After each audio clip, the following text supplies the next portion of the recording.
Madali pong maalis yan kung kumikilala ka sa Diyos. Kung may pagkilala tayo sa Diyos at sa Kanyang salita, ganito po ang sabi ng Diyos sa Mateo Kapitulo 6, mababasa natin sa versikulo 14. Sapagkat kung ipatawad ninyo sa mga tao ang kanilang mga kasalanan, ay patatawarin naman kayo ng inyong Ama sa kalangitan.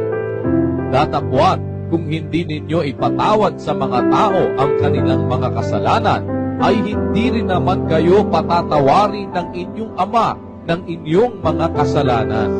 Alam ko kasi nagkakasala rin ako.